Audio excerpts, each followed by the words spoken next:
بسم اللہ الرحمن الرحیم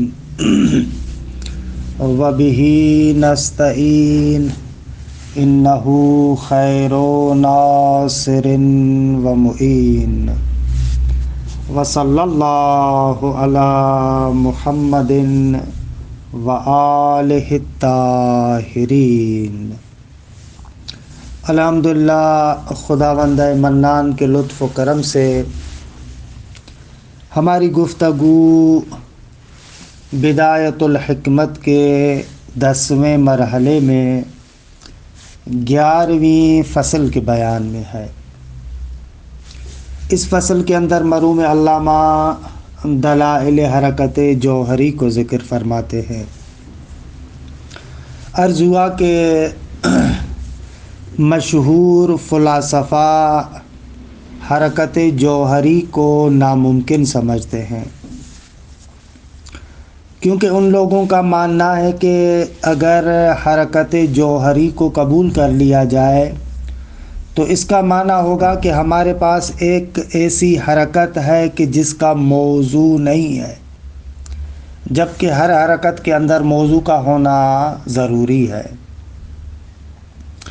لیکن ان تمام حکماء کے برخلاف صدر المتعلقین شیرازی رحمۃ اللہ علیہ حرکت جوہری کو قبول کرتے ہیں، اور ان کا ماننا ہے کہ یہ جو آپ لوگ اعراض کے اندر حرکت کو مانتے ہیں، یعنی عین، کیف، کم، واز، ان کے اندر جو آپ حرکت مانتے ہیں، اسی طریقے سے خود جوہر کے اندر بھی حرکت واقع ہوتی ہے۔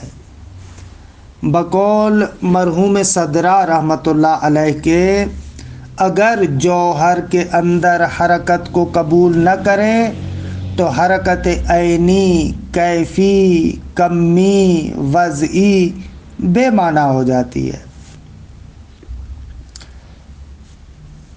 حرکت جوہری کا معنی بھی ہم نے یہ کیا کہ خارج میں ایک جوہر سیال موجود ہے کہ ہم اس کی ہر حد سے ایک نوع یا ایک فرد اسی مقول جوہر کا انتزاع کرتے ہیں۔ جس فرد یا نوع کو آپ اس مقول جوہر سے انتزاع کرتے ہیں وہ غیر ہے اس نوع یا فرد کا جو بعد میں آتا ہے، یعنی ہر لحظہ مقول جوہر سے جو آپ ایک نوع خاص یا فرد خاص کو انتزاع کرتے ہیں وہ غیر ہے اس نوع یا فرد کا جو بعد میں آنے والا ہے، کہ تقریباً جوہر سیال کا معنی ہم نے یہی کیا۔ مرحوم علامہ نے اس پر دلیل اول اقامہ فرمایا کہ دلیل اول کا خلاصہ یہ ہوا کہ اعراض جوہر کے معلول بلا واسطہ ہے، مستقیم اور ڈائریکٹ اعراض معلول جوہر ہے۔ دوسرا مقدمہ یہ کہ علت متغیر ہے۔ نتیجہ یہ اعراض اگر متغیر اور متحرک ہے تو جوہر کو بھی متحرک اور متغیر ہونا چاہیے۔ یہ خلاصہ دلیل اول تھا۔ اس کے بعد اس دلیل اول پر 2 اشکالات ذکر ہوئے کہ ان دونوں اشکالات کا گزشتہ جلسے میں جواب دیا۔ آج انشاءاللہ تیسرے اشکال کی طرف جاتے ہیں۔ دلیل اول کے بارے میں جو ایک اور اشکال، جو تیسرا اشکال ہے مطرح کیا جاتا ہے وہ یہ ہے، مستشکل یعنی اشکال کرنے والا کہتا ہے کہ بھئی ہم لوگ بھی مانتے ہیں کہ اعراض متغیر ہیں، اور اس نقطے کو بھی مانتے ہیں کہ علت المتغیر متغیر، متغیر کے لیے جو علت مباشر ہے اس کو بھی متغیر ہونا چاہیے۔ ہم ان دونوں مقدمات کو مانتے ہیں۔ جو آپ کہتے ہیں کہ اعراض تغیر کرتے ہیں ہم بھی مانتے ہیں۔ آغا متغیر کے لیے علت متغیر چاہیے اس کو بھی مانتے ہیں، لیکن مستشکل اشکال یہاں پر کرتا ہے، یہ کس نے کہا کہ اعراض متغیرہ کی علت مبدأ جوہری ہے؟ ہم یہ نہیں مانتے کہ وہ طبیعت جوہری اس عرض متغیر کے لیے علت ہے، نہ، بلکہ ان اعراض متغیرہ کے لیے علت ایک امر خارجی ہے، نہ کہ جوہر ہے، نہ کہ طبیعت جوہری ہے۔ جب ہم یہ کہتے ہیں کہ ان اعراض متغیرہ کی علت ایک امر خارجی ہے، وہ امر خارجی متغیر ان اعراض متغیرہ کے لیے علت ہے، تو بس لازم نہیں آتا کہ حتماً ہم جوہر متغیر کے قائل ہو جائیں۔ یہ اس تیسرے اشکال کا خلاصہ ہے، لیکن اس اشکال کی تبیین کے لیے ضروری ہے کہ مقدمتاً چند باتوں کو عرض کریں۔ بس خلاصہ اشکال کیا ہوا؟ مستشکل کہتا ہے کہ اعراض متغیر ہیں، ان اعراض متغیرہ کے لیے بھی علت متغیرہ چاہیے، لیکن وہ علت متغیرہ ایک امر جوہری ہے، اس کو قبول نہیں کرتے، بلکہ ایک امر خارجی ہے۔ اچھا، وہ امر خارجی کیا ہے جو ان اعراض متغیرہ کے لیے علت واقع ہوتا ہے؟ اس امر خارجی کو سمجھنے کے لیے ایک مقدمے کی ضرورت ہے۔ اس مقدمے کو غور سے سنیں تاکہ وہ امر خارجی سمجھ میں آئے۔ وہ مقدمہ یہ ہے، حرکات کو ایک اعتبار سے تین قسموں میں تقسیم کرتے ہیں۔ کہتے ہیں یا حرکت طبیعی ہے، یا حرکت کسری ہے، یا حرکت نفسانی یا ارادی ہے۔ ایک لحاظ سے حرکت کو ان تین قسموں میں تقسیم کرتے ہیں،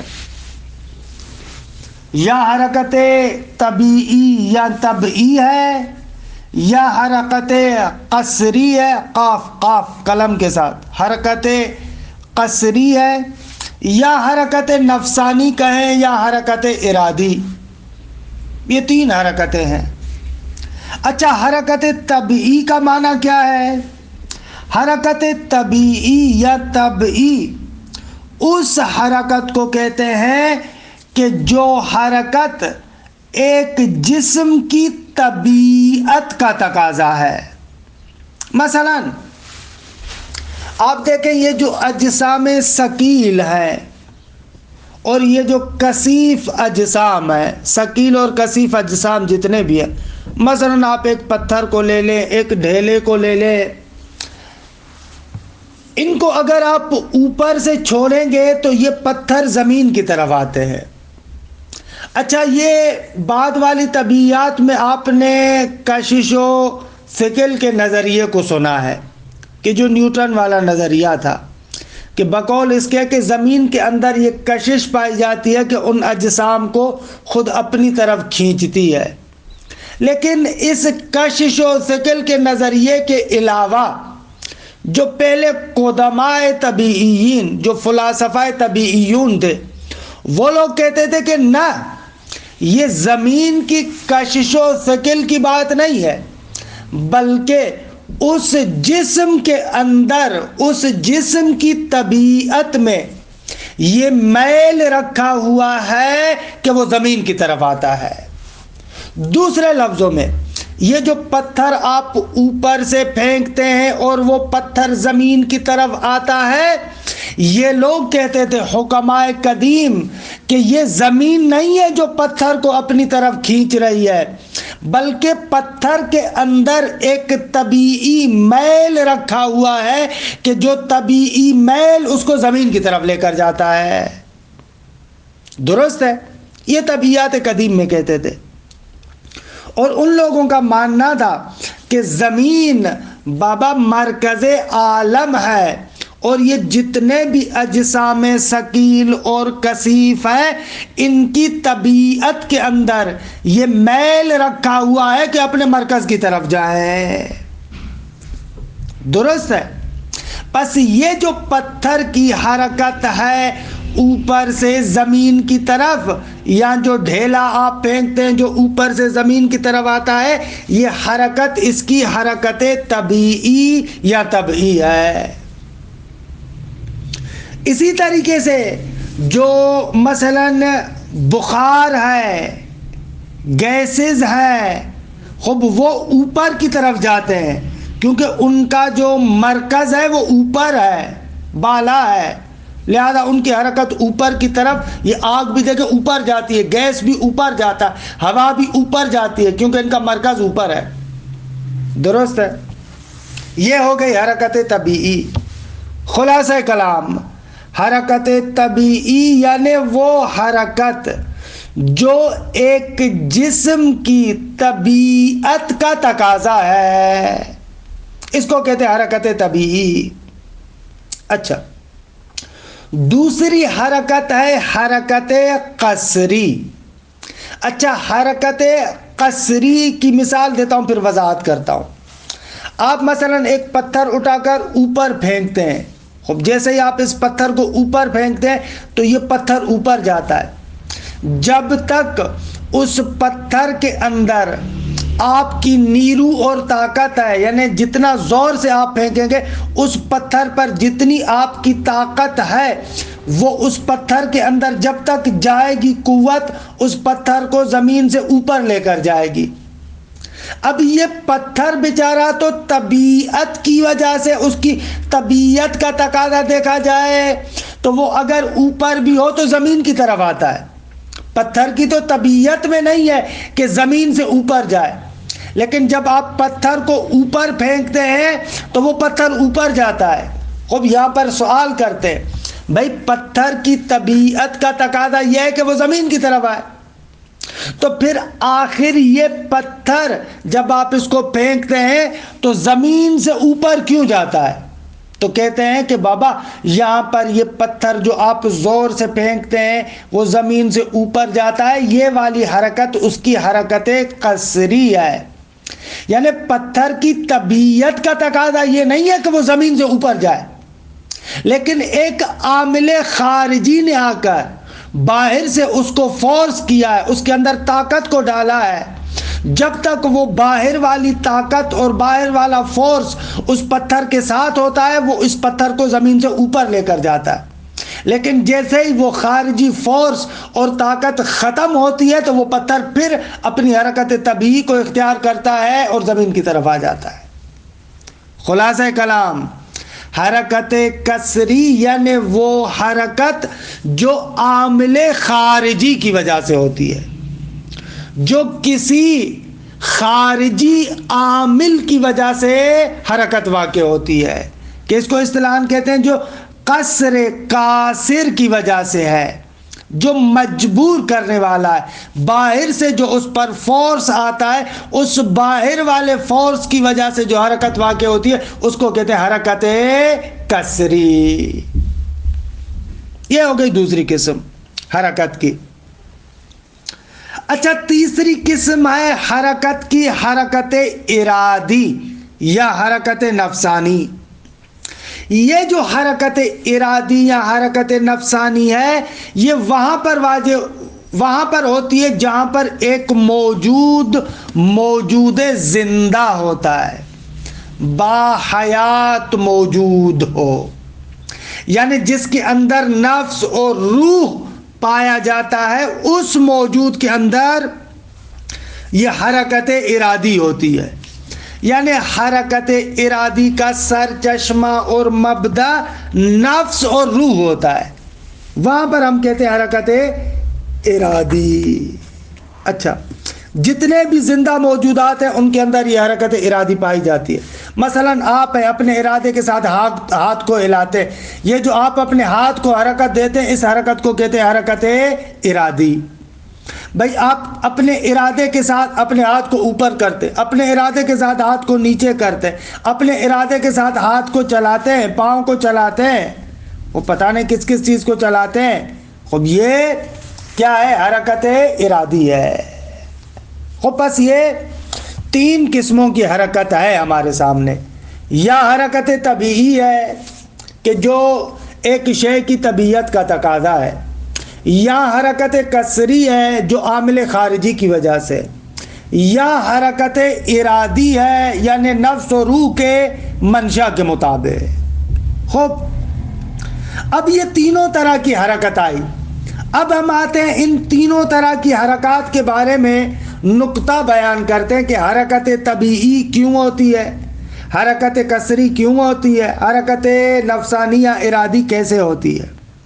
اچھا، فرماتے ہیں کہ ایک جسم جو حرکت طبیعی رکھتا ہے، مثلا پتھر کو آپ اوپر سے یعنی گھر کی چھت پر کھڑے ہیں، وہاں سے اس پتھر کو نیچے پھینکتے.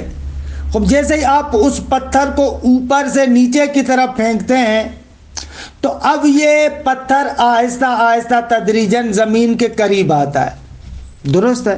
اس نقطے کو سمجھیے گا. فرض کریں کہ جب جیسے پہلے مرحلے میں آپ نے چھت سے پتھر کو پھینکا تو وہ جو اس کی پہلی حد ہے وہ زمین سے بہت زیادہ دور ہے. جب اس کو تھوڑا سا کراس کرتا ہے زمین کے، پھر تھوڑا سا قریب ہوتا ہے، پھر اس حد کو کراس کرتا ہے زمین کے اور زیادہ قریب ہوتا ہے، پھر آہستہ آہستہ قریب ہوتے ہوتے ہوتے یہاں تک کہ زمین تک پہنچ جاتا ہے.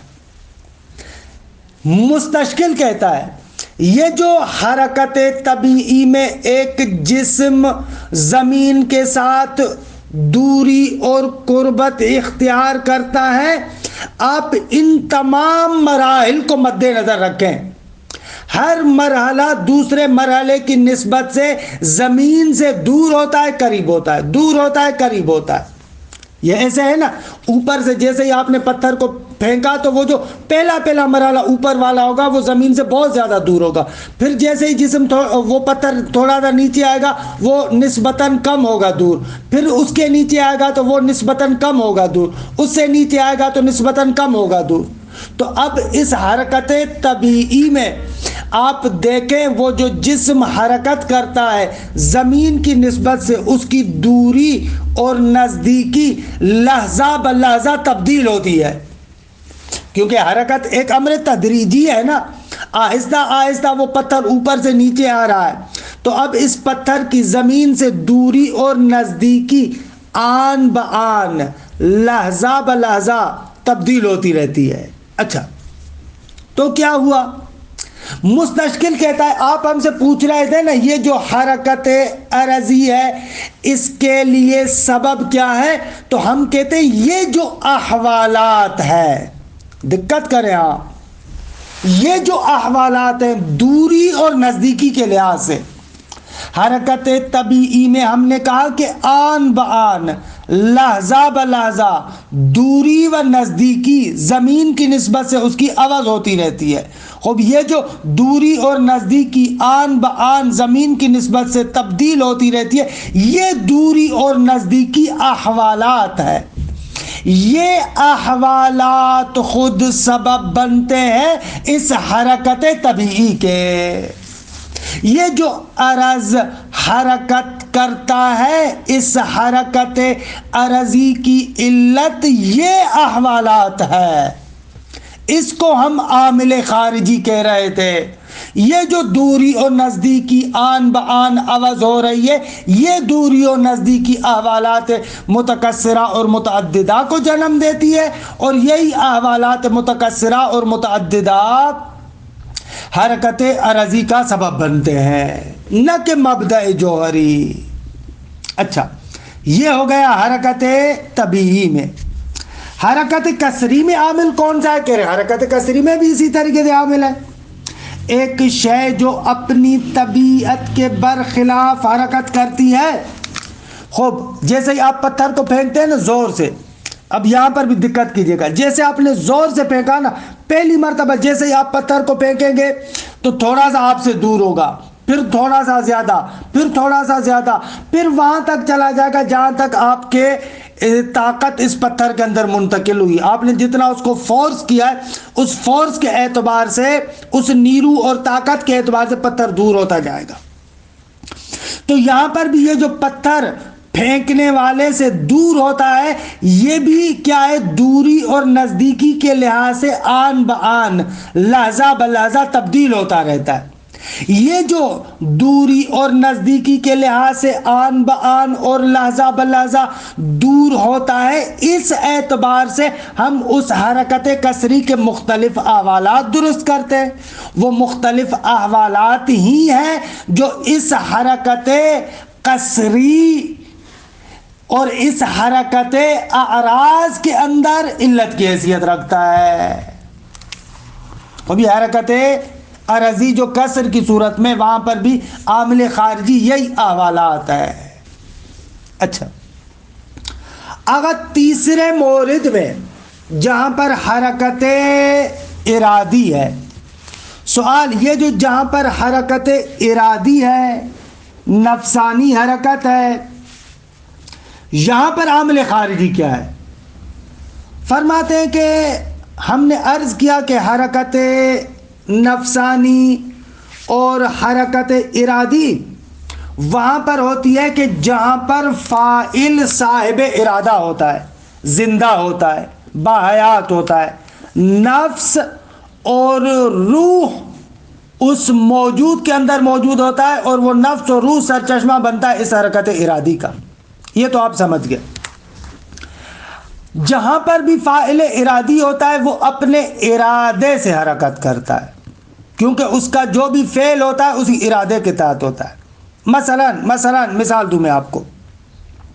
آپ گھر بیٹھے ہوئے ہیں، آپ چاہتے ہیں کہ حضرت معصومہ سلام اللہ علیہا کے روضے کی زیارت پر جائے. جیسے ہی آپ گھر سے نکلتے ہیں، آپ نے ایک کلی ارادہ کیا کہ بھائی میں جا رہا ہوں حضرت معصومہ کے روضے کی زیارت کرنے کے لیے. ایک کلی ارادہ ہے، ٹھیک ہے. آپ نے ارادہ کر کے آپ نے حرکت کرنا شروع کر دی. ایک یہ کلی ارادہ ہے کہ آپ گھر سے نکلتے ہیں کہ حضرت معصومہ سلام اللہ علیہا کے روضے کی زیارت کریں. ایک کلی ارادہ.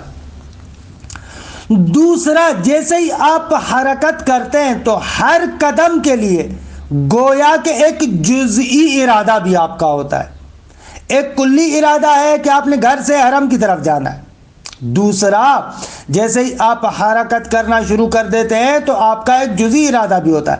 ہر قدم کا آپ ارادہ کرتے ہیں، ہر قدم کا آپ ارادہ کرتے ہیں. تو فاعل ارادی جب بھی کسی حرکت کو انجام دیتا ہے تو وہاں پر آپ متعدد ارادے ہائے جزئی رکھتے ہیں، بہت زیادہ جزئی ارادے آپ کے پاس ہوتے ہیں. تو یہاں پر مستشکل کہتا ہے کہ اگر حرکت در اعراض حرکت ارادی ہو تو اس کا عامل یہ ارادہ ہائے جزئی ہے. یہ جزئی ارادے اس حرکت عرضی کا سبب بنتے ہیں. آغا خلاصہ کلام اس تیسرے اشکال کا خلاصہ یہ ہوا. مستشکل کہتا ہے ہم اعراض کے اندر بھی حرکت کو مانتے ہیں اور اس نقطے کو بھی مانتے ہیں کہ عامل متغیر کو متغیر ہونا چاہیے، لیکن اعراض کی حرکت کا جو عامل ہے وہ جوہر نہیں ہے، بلکہ وہ احوالات ہیں جو حرکت طبیعی اور کسری میں ہوتے ہیں، یا وہ ارادے ہائے جزئی ہیں جو حرکت ارادی میں ہوتے ہیں. بس جوہر کے اندر آپ حرکت کو کیسے ثابت کرتے ہیں؟ یہ مستشکل کا اشکال ہے کہ عبارت کو دیکھیں اشکال کی، پھر جواب کو پڑھتے ہیں. وَأُورِدَ عَلَيْهِ أَيْضًا، فرماتے ہیں کہ اسی دلیل اول پر اشکال کیا گیا ہے. دو اشکالات پہلے بھی تھے. وَأُورِدَ عَلَيْهِ أَيْضًا، اسی طریقے سے ایک اور ایراد اس پر کیا گیا ہے. وہ ایراد اور اشکال یہ ہے ان القوم صححوا ارتباط هذه الاعراض المتجددة الى المبدأ الثابت من طبيعة وغيرها بنحو آخر. میں نے عبارت کی بہت زیادہ وضاحت کی ہے کیونکہ عبارت مختصر ہے، بہت زیادہ اس میں اختصار سے کام لیا گیا ہے۔ کہہ رہے ہیں کہ ان القوم یعنی مشا یعنی ملا صدرہ کے علاوہ جتنے بھی لوگ ہیں، جتنے بھی فلاسفہ ہیں، صححو انہوں نے تصحیح کی ہے، تصحیح کیا یعنی درست کیا ہے، ارتباط هذه الاعراض المتجددہ، یہ جو اعراض متجددہ ہے، کیونکہ حرکت عرضی کو تو قبول کر رہے ہیں، یہ جو اعراض متجددہ اور متغیرہ ہے، یہ جو اعراض کی حرکت ہے، اس کو ارتباط دینا الی المبدأ ثابت، کہ بقول ان کے وہ جوہر ایک مبدأ ثابت ہے، اس مبدأ ثابت کے ساتھ مرتبط کرنے اور اس کے ساتھ جوڑنے کے لیے صححو بنا آخر، ایک اور طریقے سے تصحیح کی ہے۔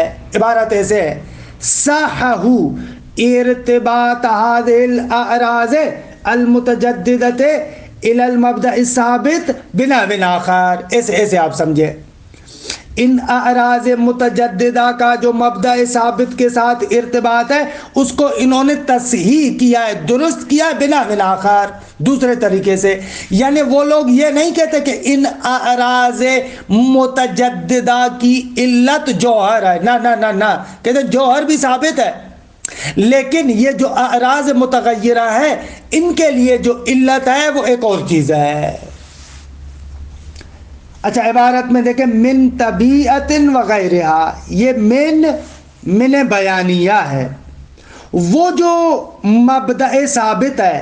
اچھا، مبدأ ثابت من طبیعت، چاہے وہ مبدأ ثابت طبیعت ہو کہ دیگے حرکت جوہری کے منکر ہو جائیں، ہم کہتے ہیں کہ طبیعت ایک مبدأ ثابت ہے، وغیرہ یا اصلاً طبیعت کے علاوہ مثلا عقل مفارق، وہ بھی ایک امر ثابت ہے، اس کے ساتھ ارتباط دینے کے لیے انہوں نے تصحیح کیا ہے بنا آخر، دوسرے طریقے سے۔ وہ کیا ہے؟ وہ کیا ہے؟ اس کی وضاحت، وَهُوَ أَنَّ التَّغَيُّرَ لَاحِقٌ لَهَا مِنْ خَارِجٍ، فرماتے ہیں وہ یہ ہے، لہا کی ضمیر اعراض متجددہ کی طرف ہے، وہ نحو آخر دوسرا طریقہ کیا ہے؟ وہ طریقہ یہ ہے کہ ان التغیر لاحق لہا، یہ جو تغیر ان اعراض متجددہ کو ملحق ہوتا ہے، یہ جو ان پر عارض ہوتا ہے، یہ تغیر لاحق لہا من خارج، اس مبدأ ثابت کے علاوہ خارج سے ان پر عارض ہوتا ہے۔ یعنی یہ تغیر اس مبدأ ثابت کی طرف سے نہیں ہے، یعنی ان اعراض متجددہ کی علت وہ جوہر نہیں ہے، وہ مبدأ ثابت نہیں ہے، وہ طبیعت یا عقل مفارق نہیں ہے، تو پھر کیا چیز ہے بھائی؟ کتجدد مراتب قرب و بعد من الغایت المطلوبہ فی الحرکات الطبیعیہ۔ دیکھیں، خارج میں ہم نے بہت زیادہ وضاحت کی ہے تاکہ اس عبارت کے اندر جو نہایت اختصار اور اجمال ہے وہ آپ کے لیے روشن ہو جائے۔ بھائی وہ خارج سے کیا ہے؟ جیسے کتجدد مراتب قرب و بعد، جس طریقے سے آغا وہ جو غایت مطلوبہ ہے، مثلا جو پتھر کو آپ اوپر سے زمین کی طرف پھینک رہے تھے تو یہاں پر غایت مطلوبہ کیا ہے؟ زمین تک پہنچنا چاہتا ہے، پتھر جو اوپر سے گر رہا ہے وہ زمین کی طرف آنا چاہتا ہے، تو یہاں پر غایت مطلوبہ زمین ہے۔ اب جیسے ہی آپ نے پتھر کو اوپر سے پھینکا تو اس غایت مطلوبہ کی نسبت سے جو قرب و بعد کے مراتب تغییر پیدا کرتے ہیں، متجدد ہوتے رہتے ہیں، لمحہ بلمحہ نو بنو ہوتے رہتے ہیں، وہ در حقیقت سبب ہیں حرکات طبیعیہ کے اندر اس اعراض متجددہ کا۔ دقیق عبارت ہے، انصاف ہے۔ کتجدد مراتب قرب و بعد من الغایت المطلوبۃ فی الحرکات الطبیعیہ۔ بھائی وہ امر خارجی کیا ہے؟ کہتے ہیں حرکات طبیعیہ میں اس غایت مطلوبہ کی نسبت سے جو قرب اور بعد کے مراتب تبدیل ہوتے رہتے ہیں وہ سبب بنے ہیں. یا وَكَتَجَدُّدِ أَحْوَالٍ أُخْرَى فِي الْحَرَكَاتِ الْكَسْرِيَّةِ الَّتِي عَلَى خِلَافِ الطَّبِيعَةِ. یا حرکات کسریہ میں وہ جو دوسرے احوالات تبدیل ہوتے رہتے ہیں وہ سبب ہے. دوسرے احوالات کیا؟ وہ جو آپ پتھر کو زور سے نیچے سے زمین سے اوپر کی طرف پھینکتے ہیں نا، تو وہ پہلے مرتبے میں تھوڑا دور ہوتا ہے، پھر زیادہ، پھر زیادہ، پھر زیادہ، یہ اس طریقے سے جو آہستہ آہستہ دور ہوتا جاتا ہے، یہ احوالات اخرى ہے. اور یہ آن بآن، لمحہ بلمحہ، لحظہ بلحظہ تبدیل ہوتے رہتے ہیں. درست ہے. کتجدد احوال اخرى فی الحرکات الکسریہ، جس طریقے سے حرکات کسریہ کی التی علی خلاف الطبیعہ، وہ حرکات کسریہ کے جو طبیعت کے برخلاف ہوتی ہیں، ٹھیک ہے، ان کے اندر دوسرے احوالات کا تبدیل ہونا یہ سبب بنتا ہے. اب یہ ہو گیا حرکات طبیعہ اور کسریہ میں. اگر حرکات ارادی میں کیا؟ وَكَتَجَدُّدِ إِرَادَاتٍ جُزْئِيَّةٍ مُنْبَعِثَةٍ مِنَ النَّفْسِ فِي كُلِّ حَدٍّ مِّنْ حُدُودِ الْحَرَكَاتِ النَّفْسَانِيَّةِ الَّتِي مَبْدَأُهَا النَّفْسُ. حرکات طبیعہ، حرکات ارادی میں کیا ہے سبب؟ کہتے ہیں کہ جس طریقے سے وہ جو حرکات نفسانیہ کو آپ انجام دیتے ہیں نا، تو حرکت نفسانیہ کو جیسے ہی آپ انجام دیتے ہیں تو اس کے تمام حدود میں سے ہر ایک حد میں ایک ارادہ جزئیہ پیدا ہوتا ہے، اور اس ارادہ جزئیہ کا جو متجدد ہونا ہے وہ اس مورد میں اعراض متجددہ کے لیے علت واقع ہوتا ہے. مثال دی تھی میں نے، جیسے ہی آپ گھر سے نکل کر حرم کی طرف جاتے ہیں تو ہر قدم کے لیے ایک ارادہ جزئی ہوتا ہے، ہر قدم کے لیے ایک ارادہ جزئی ہوتا ہے. یہ آن بآن، لمحہ بلمحہ، لحظہ بلحظہ، ہر قدم کے لیے یہ جزئی ارادہ متجدد ہوتا رہتا ہے. یہ جو جزئی ارادہ متجدد ہوتا رہتا ہے یہ ان اعراض متجددہ کے لیے علت ہیں. وَكَتَجَدُّدِ إِرَادَاتٍ جُزْئِيَّةٍ، اور جس طریقے سے ارادات جزئیہ کا متجدد ہونا، حالانکہ ارادات جزئیہ کون سے؟ منبعثت من النفس، کہ جو پھوٹتے ہیں، جنم پاتے ہیں نفس سے. فی کل حد من حدود الحرکات النفسانیہ، حرکات نفسانیہ کی حدود میں سے ہر حد کے اندر ارادہ جزئیہ نفس صادر کرتا ہے، نفس سے ارادہ جزئیہ وجود میں آتے ہیں. اچھا، حرکات نفسانیہ کون سی؟ التی مبدأها النفس، وہ حرکات نفسانیہ کہ جن کا مبدأ اور جن کا سرچشمہ نفس انسانی ہے. یہ اشکال عرض کیا کہ اشکال کے اندر عبارت نہایت مختصر ہے، لیکن الحق والانصاف بہت زیادہ، اس کے لیے توضیح اور تفصیل کی ضرورت تھی. اچھا، مرحوم علامہ جواب دیتے ہیں، کہتے ہیں کہ بھائی چلے مان لیا آپ نے اشکال کیا کہ اعراض متجددہ اور اعراض متغیرہ کے لیے علت وہ عامل خارجی ہے، وہ احوالات یا ارادات جزئیہ جو خارج ہے وہ علت ہے، آپ یہ سے کہہ رہے ہیں. اچھا، مرحوم علامہ کہتے ہیں کہ یہ جو احوالات اور ارادات متجددہ ہے، خوب ہم بات کو ان احوالات اور اعراض متجددہ کی طرف لے کر جاتے ہیں. بھائی یہ احوالات اور ارادات متجددہ یہ اصلاً کیوں متغیر ہو رہا ہے؟ ان کے اندر تجدد کیوں پیدا ہو رہا ہے؟ بھائی آپ لوگوں کی بات کو ہم نے مان لیا کہ ان اعراض متجددہ کی علت یہ احوالات یا ارادات جزئیہ ہے، درست. لیکن سوال یہ ہے کہ یہ جو احوالات متغیرہ ہیں، یہ جو ارادات متجددہ ہے، اصلاً ان کے تجدد کا عامل اور سبب کیا ہے؟ کیوں آن بآن دوری اور نزدیکی تبدیل ہو رہی ہے؟ کیوں آن بآن ارادہ جزئیہ جدیدہ وجود میں آ رہے ہیں؟ بعبارت اخری، یہ جو امور اور حالات ہیں یا ارادات جزئیہ ہیں، یہ بھی ایک طریقے سے اعراض متغیرہ کی حیثیت رکھتے ہیں۔ ان کا مبدأ کیا ہے، ان کا سرچشمہ کیا ہے؟ یہ بھی امور عرضی ہیں۔ اب یہ بھی امور عرضی ہیں تو ان کی علت کو کیا قرار دیں گے آپ؟ یعنی اصل میں آپ کا مسئلہ کیا ہے؟ مستشکل کو مرحوم علامہ کہتے ہیں کہ آپ نے کچھ امور عرضی کے تغیر کا سبب ایک اور امور عرضی کو لے کر آ گئے۔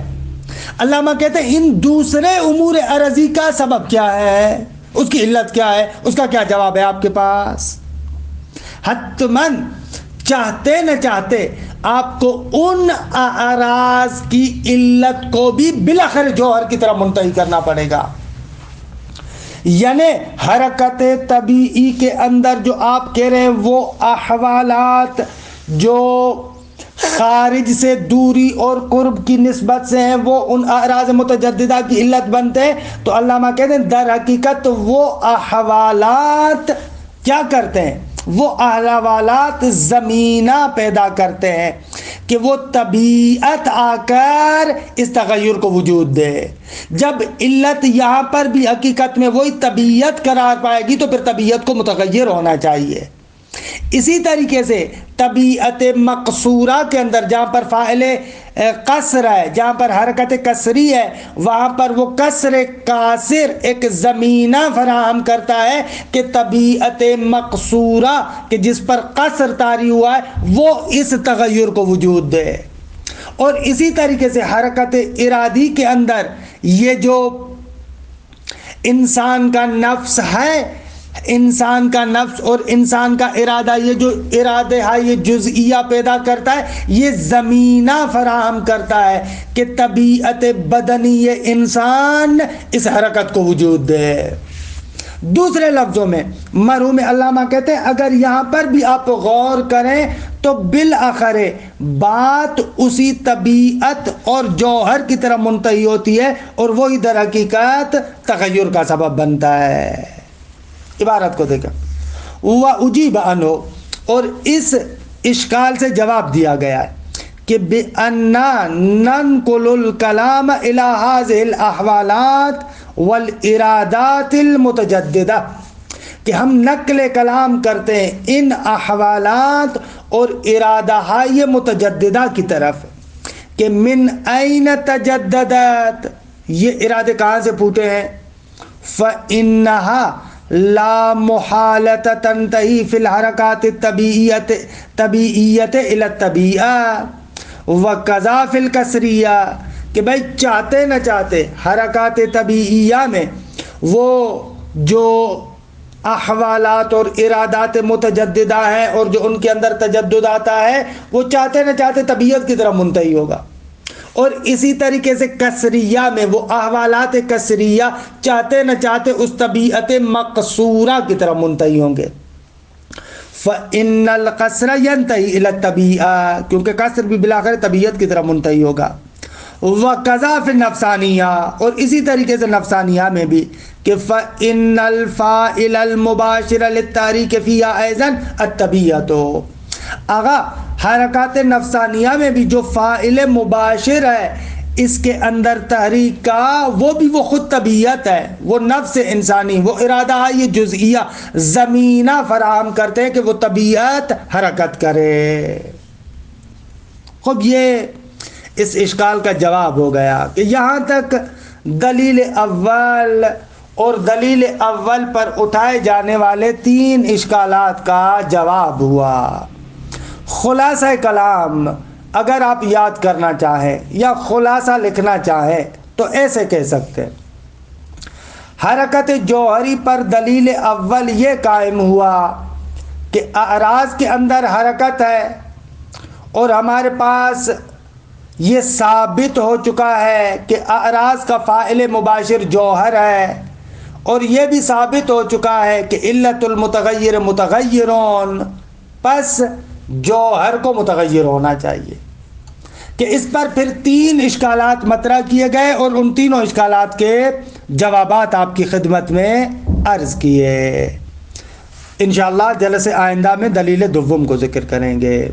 وصلی اللہ علی محمد و اہل بیتہ الطیبین الطاہرین.